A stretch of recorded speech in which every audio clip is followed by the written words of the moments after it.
Photosensitivity warning! Warning, this has flashing lights. And not flashing lights is on like, what you normally get with your computer screen. This is flashing lights that cause epilepsy potentially in some people. So take care of yourself.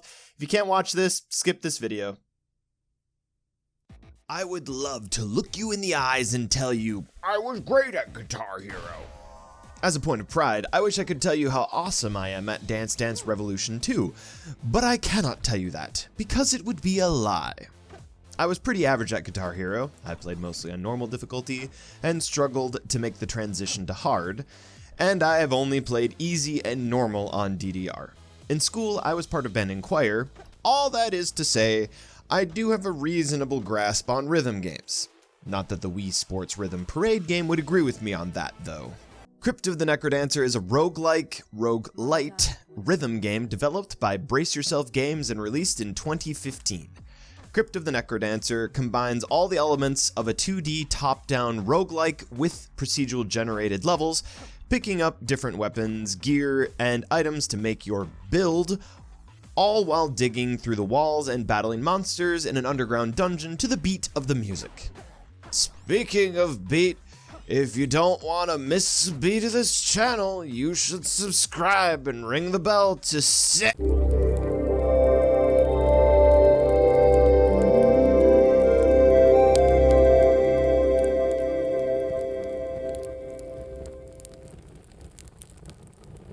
Heyo everyone, I've been chipping away at my Steam backlog and dummy me decided to pick up some games over the Steam Summer Sale in 2024. It wasn't even the Steam Summer Sale this year. How does time get away from me so fast? Yeesh. Anyway, I'm so far behind on buying games that there are lots of games I've heard good stuff about and only now have had time to get them and play them. I've heard good stuff about Crypt of the NecroDancer when it first came out, but I'm glad I finally got around to playing it for myself. I'm Atratzu, and let's kick this review off with talking about the story in Crypt of the NecroDancer. At the start of the game, there's a cutscene of the first playable character named Cadence digging in a graveyard to uncover the truth of her long-lost treasure-hunting father. She falls underground, and the NecroDancer, some vampire-looking creep, steals her heart and forces her to move to the rhythm of the music.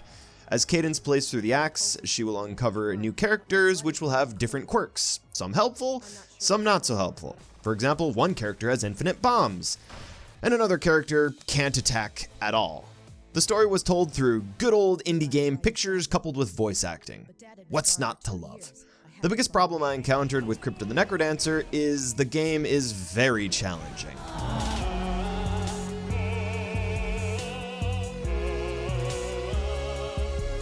Gameplay-wise, movement is up, down, left, and right. Some items require you to tap two directions at the same time, like down and left to drop bombs, and up and left to use items. The Steam Deck assigns buttons rather than directional inputs for using items. The game is great on the Steam Deck, by the way. You attack by moving in the same direction as an enemy or an attackable object. All the previous mentioned movement must be done at the rhythm of the music. If you miss or skip the beat, your character will not be injured, however, you'll be at a disadvantage. You'll lose your gold multiplier, and the rest of the dungeon will move around you to the beat of the music. Sometimes you'll miss a critical turn and die because the monster got an extra turn. I have used this to my advantage once or twice, but the game definitely rewards and incentivizes the player to move with the beat. My experience at the start of each zone was, oh no, there's no way I'm gonna figure out how to play this game. Then after playing and dying on the same level for a bit, I'd make progress and get lucky with my weapon, armor, items, etc. Then I'd get to the next zone and we were right back at square one. Oh no, this is where I need to quit, it's too hard. But I did slowly learn the monster's attack patterns through lots of trial and error. I've since learned a few ways to mitigate how much time I spent wiping on zones as Cadence. What I should have done was spend more time training. As you play, you'll pick up keys which will be used to save side characters in that zone. They will then go to the lobby and make their services available, which will allow you to buy new items, armor, weapons, and more. One of the characters you save will let you practice against monsters you encounter. Another will let you practice boss and mini-boss fights. If I'd spent more time in this game mode, I would have been better prepared for the actual zone I was working on.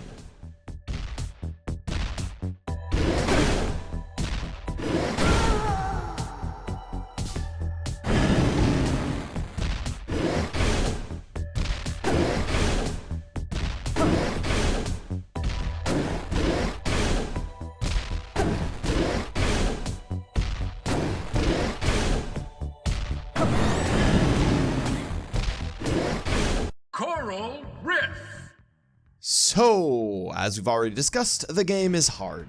If you want to make your life a little easier, you can toggle on some settings to make the game significantly easier. Specifically playing as the Bard, or toggling on no beat mode with other characters. I didn't need to resort to playing the game on no beat mode until I got cadenced to Zone 4, where I gave in to my despair.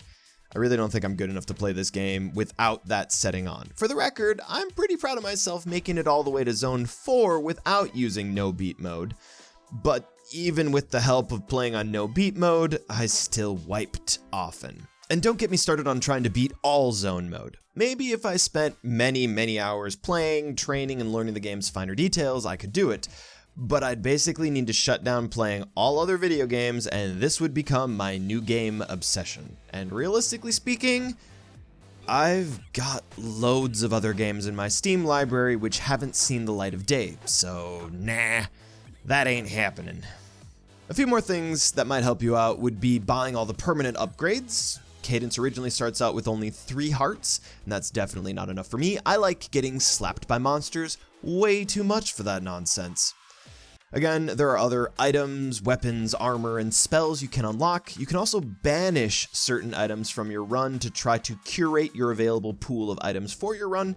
However, all that goes out the window when you play all zone mode. You don't even get your permanent health bonus stuff. That's where Crypt of the NecroDancer is a roguelike.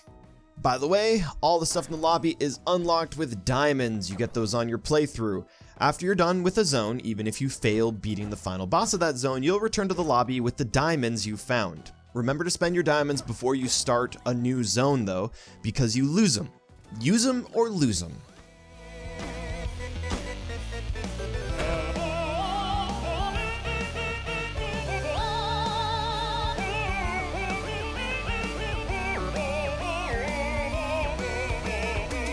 No review of Crypt of the NecroDancer would be complete without commenting on the music. Seeing as the game is a rhythm game, it's kind of important. I'm pretty easy to please when it comes to music. As long as it's not too experimental and crazy, I like it. Human music. I like it. Crypt of the NecroDancer has an original soundtrack composed by Danny Branowski. The songs vary in speed and rhythm. Songs start out normal speed, but as you near the end of the time limit, the pace picks up. The bars going into the heart also change color as you near the end of your time. That's a warning signal to hurry up and finish what you're doing. By the way, don't miss the mini-boss, or else you'll need to fight a gaggle of monsters at the start of the next level. It's always better to fight the boss before starting the next level. Anyway, the music itself has different tracks for each level and ranges from electronic to rock sounding. That being said, if somehow you didn't care for the excellent soundtrack, how could you not? How dare you? The music is customizable. I tossed in a few songs from OC Remix just to experiment. I cannot imagine what my deathcore music would do to the game. Due to copyright, you'll understand I won't be able to play any of those samples for you, but I shall regale you with a sample from my own voice.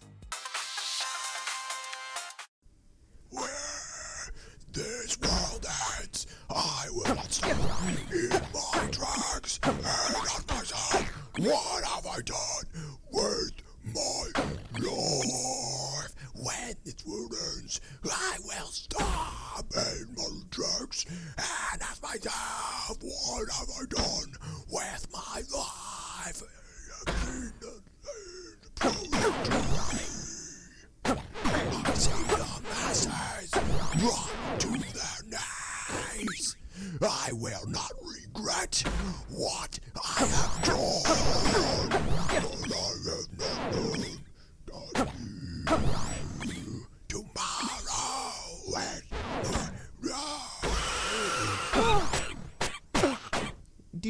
Tomorrow is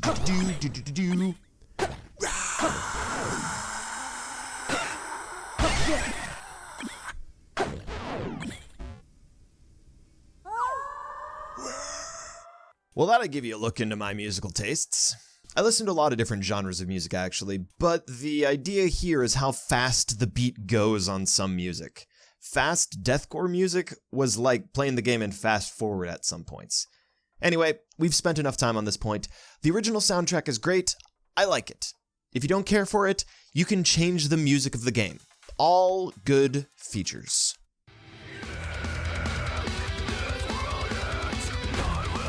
In conclusion, Crypt of the NecroDancer is a good game. I'd recommend it to people who enjoy rhythm games, maybe more so than recommending it for people who like roguelikes. Certainly it has roguelike stuff in it, but you really need to like the rhythm-based gameplay. If you don't like the rhythm-based gameplay, the game really doesn't appeal to you in the same way. However, it does have some options to make the game easier too, so it can be more accessible to everybody. If you don't commit to getting everything, you're looking at roughly 13 to 15 hours playing the game as cadence. More or less playtime will be required depending on how naturally good you are at the game and how lucky you get on your runs. If you've got the time and motivation to really learn the game, you're looking at hundreds of hours of playtime. This game is a completionist's nightmare. I wouldn't recommend doing that to yourself, but completionists already subject themselves to that agony. What's there to lose to a little indie game, right? Crypt of the NecroDancer is available on several platforms. Naturally, I picked the game up on sale on Steam. However, you can snag a copy for the Switch, PS4, GOG, Xbox. You can even get it on mobile. But mobile is only available if you have a premium Crunchyroll membership, which, let's just be real, that's just kind of weird that you can get a game exclusively on mobile if you're subscribed to an anime streaming service? Anyway, hopefully if you were interested in checking out Crypt of the NecroDancer, you now have a better idea of what the game is like and if it's up your alley or not. In the comments, I'd like to hear what you all think. Have you played Crypt of the NecroDancer before? What's your experience with the game? Do you want another music-related game to hear about? Have you ever heard about a little game called Beat Buddy? It's a really neat 2D indie puzzle adventure game. I made a review for it like a lifetime ago. Go ahead and check it out. Thanks again for taking the time to watch my video. Once again, my name is Atratzu. I'll see you in the next video. Take care.